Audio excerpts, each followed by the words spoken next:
Chapter 7, Test Distress. My whole short life flashed before me. My days at Panorama, Miss Mack bringing me to room 26, the days when Mrs. Brisbane was out to get me, the day when Og arrived, and the faces of all the friends I'd helped since I'd come to Longfellow School. "Help!" I squeaked. I heard the muffled voices of Art and Paul. "Maybe he's in here." "How'd he get out of his cage?" "I don't know. He just did." "Hurry, please," I squeaked, because I was hanging from the bridge by one paw, and I was getting tired. The cool waters of Lake Patel would have seemed inviting to Og, but hamsters are not especially fond of swimming. In fact, we're desert creatures. A fact I never knew until Richie did a report on hamsters. "I hear him," Art shouted. There were sounds of footsteps as Art and Paul rushed into the room. "Oh no, the train fell off the bridge again," Art exclaimed. "There he is," said Paul. He raced forward, and I dropped into his hands as gently as falling into a nice warm pile of bedding. I must admit, I was quivering and shivering a bit, but I relaxed as Paul stroked me with his finger. "It's okay, Humphrey. You're safe now." I looked up and saw Art staring at his train layout, the bridge, the lake, the train cars lying in a heap. I don't understand why it always falls off. And how'd he get the train going in the first place? How'd he get out of his cage? Paul asked. These were not questions I was about to answer. Holding me in his hands, Paul kneeled down to inspect the train layout. "Wow, this is awesome. Did you do this all by yourself?" "Yep," Art sounded proud, "and I have lots more to do." "So that's what you're always doodling? It's really cool." "Thanks." "About that bridge," said Paul, handing me to Art. "It looks okay," Art replied, "but every time the cars tumble off the edge, gee, Humphrey could have been hurt. The fall could have killed him, or he could have drowned." "He's safe now," Paul reminded him. "I'm a loser," Art said quietly. "I'm sorry, Humphrey." "No problem," I squeaked softly. But it was a problem. I'd been one whisker away from plunging into, yikes, a lake. Believe me, hamsters should never get wet. Paul got down on his hands and knees, examining the bridge. "I think I see the problem." "You do?" Art knelt down next to Paul. "You don't have the same number of each size support on each side. See? They look almost alike, but they're slightly different sizes." Art did. "That's weird. It looks even. It's just enough to throw the train off. I'm pretty sure that's the problem. If you measure them, let's get Humphrey back in his cage and we can work on it." "You really think you can fix it?" said Art. "You can fix it," Paul replied. "It's all a matter of measurement." "See, numbers are always my problem," Art pretended to smack himself in the forehead. "They aren't just squiggles on paper." "I get the point," Art admitted. "Can you stay a while longer?" "Sure, I can stay." Luckily, when the boys put me back in my cage, they brought it into Art's room so I could watch what they were doing. "I'll measure the supports and count them to make sure we have the same number of each." Art got out a ruler and went to work. "We'll need 2 of each size," said Paul, "and I think you have a problem with this curve over here." "I have accidents there all the time," said Art. "The turn is too sharp for the length of the engine." "We'll need to extend it," said Paul. "I'll help you figure out the angle." I crawled into my sleeping hut for a nice long doze. I woke up when I heard a train whistle. By the time I was out of my hut, the train was climbing toward the bridge. I gulped as it chugged along the top, remembering how high it was when I had been riding in that car. "Keep your fingers crossed," said Paul, as the train approached the downward slope of the bridge. I must admit, though, I've done brave things in my short life. I closed my eyes. I couldn't stand the sight of that train plunging off the tracks again. I waited for the crash, but instead I heard the guys cheering. When I opened my eyes, Art and Paul were high-fiving each other. "We did it," said Art. "Way to go," said Paul. Mrs. Patel appeared in the doorway smiling. "What's going on in here?" she asked. "Paul helped me fix the train," said Art. "Art did all the work," said Paul. "That's great, but how about the math?" "We studied for a while," Paul said. "I don't quite get it yet. Would you help me some more?" Art asked Paul. "Sure," Paul replied quickly. "Tell you what, I'll call your mom and see if you can stay for dinner tonight," Art's mom suggested. The boys thought it was a great idea. "First, maybe you could clean up in here," Mrs. Patel suggested. Soon, Art's train layout looked neat, and the extra track was put away. "We'd better take Humphrey back to the living room," said Art, picking up my cage. "Say, how did he get get out of that thing anyway?" asked Paul. "Maybe I wasn't paying attention when I closed it," said Art. "But it's not the first time. Miranda got in a lot of trouble when Humphrey got out that last time. She might never get to take him home again." "Never, ever again?" My whiskers wilted when I heard the news. Paul seemed surprised. "Miranda? That doesn't sound right. Let me check that lock." Art put the cage down, and Paul bent over and checked my cage door. I shivered a bit because Paul was one smart kid. He might actually uncover the secret of my lock that doesn't unlock. "Looks fine to me," he said. I breathed a sigh of relief. But I only felt relief for a while. After I was back in the living room and the boys were off studying, I wasn't thinking about trains or numbers or even the fact that I had narrowly escaped a disastrous accident. I was thinking about Miranda and the trouble I'd caused. Mrs. Brisbane had said there would be consequences for carelessness. Miranda was suffering the consequences, but the carelessness was all mine. Paul ended up staying for dinner and spending the night and studying with Art on Sunday. In the afternoon, Art's dad told them he thought they needed a break, and the three of them went into Art's room to work on the train layout. They were in there a long time. Finally, they came out with big smiles on their faces. "Humphrey, we have a surprise for you," said Art. He opened the door to my cage. Surprises are sometimes nice things, like birthday parties or an especially juicy strawberry. Surprises can also be scary things, like being in and hungry, or strange things, like suddenly having a frog as a next-door neighbor.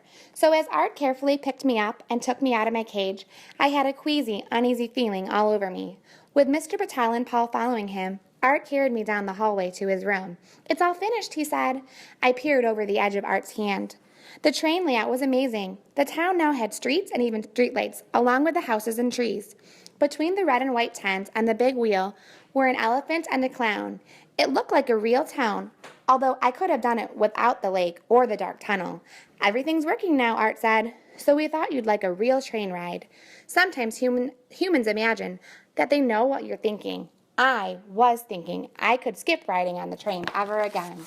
"We treated it with a weight to make sure the car won't tip over with you in it," said Paul. "Maybe Humphrey doesn't want to ride. Did you think of that?" asked Mr. Patel. Art placed me in the open car. He's the one who had the idea in the first place. Paul pushed the switch and said, "All aboard." I clenched my paws along the side of the car as the train started chugging down the track and around the wide curve past the town, the general store, and the tall pine trees. The train picked up speed just as it entered the tunnel. It was dark, but I didn't mind this time. In fact, I would have been happy to stay in the tunnel forever, as long as I could avoid that bridge. All too soon it was light again, and the train began its climb. As soon as it hit the straight bridge, it picked up speed again. I tried not to look down, but I couldn't help taking a peek. Lake Patel was right below me, looking dangerously wet. At least Paul and Art and Mr. Patel were there to catch me. I hoped. All of a sudden, my train dropped and headed down the incline. I closed my eyes tightly. The speed of the train created a strong wind in my fur. When I opened my eyes, the train had almost reached the bottom of the incline and it hadn't tumbled off the tracks. I was safe. The train veered around another curve, around the back of Lake Patel. Whee! This was one fun ride. Suddenly, the train began to slow down. Down. "Coming into the station," Paul announced. "Don't stop now," I squeaked. "One more time around?" "I think he likes it," said Art.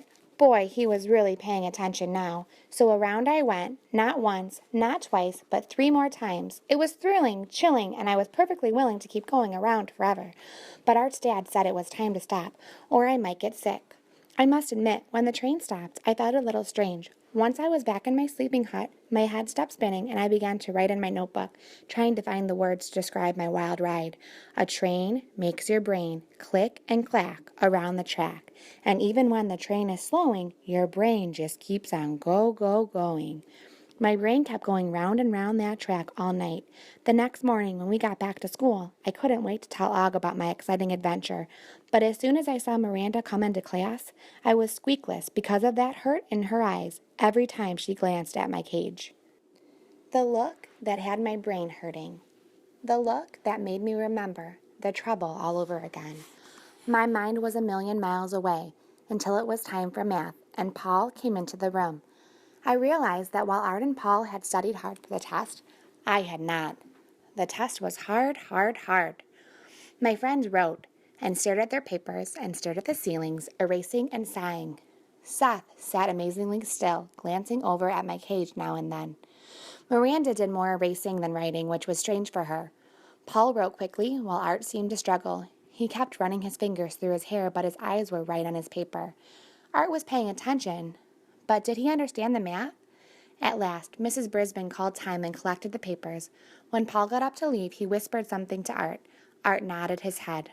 "I will mark these during lunch," said Mrs. Brisbane. "I know you're all anxious to get your grades."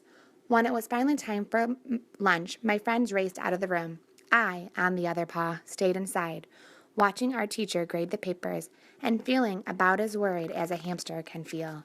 Mrs. Brisbane worked quickly. Sometimes she smiled, sometimes she frowned and made a lot of marks on the paper. Sometimes she shook her head. I was gnawing my toes, wondering what grades my classmates were getting, especially Art. When lunch was over, my friends were all settled. Mrs. Brisbane said, "Class, I'm not quite finished. If you'll take out your social studies books and read the chapter on how communities are organized. Starting on page 75, I'll keep on grading. All right with you?" Mandy sighed loudly. Mrs. Brisbane ignored her. "How many more do you have to grade?" Heidi asked. "Heidi, what are you supposed to do before you talk?" Heidi raised her hand. "Thank you. I think I'll be finished by the time you've all read the chapter." I don't have a social studies book, so I continued to watch Mrs. Brisbane and nibble at my toes. Og dove into the water for a long splashy swim. He was probably worried about the test, too. Just when I thought I'd have no toes left at all, Mrs. Brisbane stood up. "Class, I've finished grading the math papers, and I'm pleased to say that all around I've seen improvements. In fact, most of your grades have gone up." She began to pass out the tests. One by one, I could tell what grades my friend had gotten from the expressions on their faces. Saya, 100% of course. Paul, 100% of course. Paul smiled, then glanced at Art, obviously worried about his friend. Seth broke into a broad grin, and he made for a V for victory sign with his fingers as he turned to Tabitha. She acted happy, too. For the most part, friends like AJ, Garth, Richie, Heidi, and Gail looked relieved when they got their papers. I was holding my breath as Mrs. Brisbane handed Art his test. "Good work," she said. "I knew you could do it." How do I describe the look on Art's face? Glowing, gleaming, beaming, as happy as he looked when he was viewing his beautiful train layout? All I can say is, he was happy, happy, happy, and when Paul saw him smile, he beamed too. For once, Art had paid attention, and his attention had paid off. The only person who was extremely unhappy was Mandy. She actually put her head down on the table. "Mandy, we can talk later," said Mrs. Brisbane. When afternoon recess arrived, all my friends raced out the door. Mandy stayed behind. Mrs. Brisbane sat down next to her. "I'm sorry, Mandy. Do you know what happened?" Mandy lifted her head. She looked as miserable as Miranda did the day she got in trouble. "I don't know. I studied, but—" She flung her head back down on the table. Mrs. Brisbane looked sad, too. "Would you like to retake the test? I could give you another chance later in the week." Slowly, Mandy raised her head. "If I do better, can I take Humphrey home this weekend?" she asked. "Yes, if you can get one of your parents to sign the form." Mandy let out a huge sigh. "I'll take the test again, and I'll get that paper signed." "Good. Now, is there something about these problems you don't understand?" Mandy slowly shook her head. "I just had trouble concentrating." Mrs. Brisbane dismissed her so she could go out to play. I hopped on my wheel to think things over, but no matter how fast I went, I had trouble concentrating, just like Mandy. Math test proves to be a big challenge for Humphreyville. With a few exceptions, most students did well. Mrs. Brisbane reports, the Humphreyville Herald.